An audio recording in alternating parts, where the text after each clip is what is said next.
આમ આદમી પાર્ટીના ભરૂચ જિલ્લા એકમે સેવાશ્રમ હોસ્પિટલ રોડ પરથી હટાવવામાં આવેલા શાકભાજી અને ફળના લારી ધારકોના પુનર્વસન મુદ્દે જિલ્લા કલેક્ટરને આવેદનપત્ર સુપરત કર્યું છે.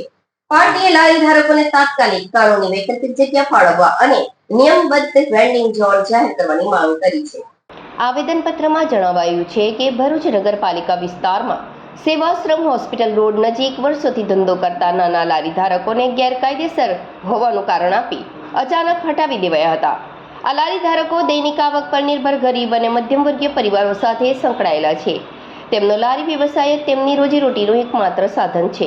હાલ તેમને કોઈ વૈકલ્પિક વ્યવસ્થા આપવામાં ન આવતા અનેક પરિવારો રોજગાર વિહોણા બન્યા હોવાનો આપે આક્ષેપ કર્યો છે.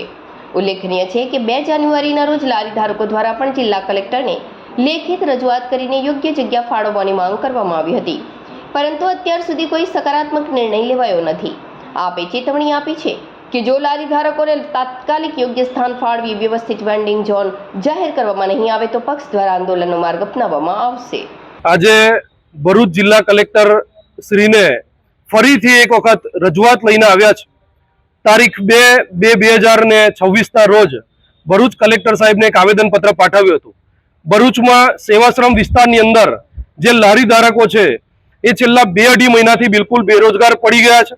આ બેરોજગારીના કારણે એમના ઘરની અંદર આજે અનાજ પાણી લાવવાના પણ રૂપિયા બચ્યા નથી. એમના બાળકોની ફીઓ ભરવાના રૂપિયા બચ્યા નથી. એમના બાળકો આજે અંધકારમય તરફ જઈ રહ્યા છે.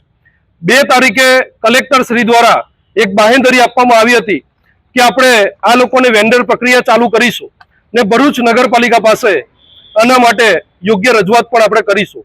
પરંતુ આજ દિન સુધી એમની રોજગારી ન મળતા ફરીથી એક વખત રજૂઆત લઈને આવ્યા છે. અમે આશા રાખીએ છીએ કે દિન 3 થી 5ની અંદર આ જલ્દીથી જલ્દી આ લોકોની જે કઈ લારી ગલ્લાઓ છે, લારી છે એ ચાલુ થઈ જાય, એના વેન્ડર નંબર આપી દેવામાં આવે, એ લોકોને સિસ્ટમેટિક ત્યાં આગળ ઉભા રહેવા માટે જગ્યા ફાળી આપવામાં આવે.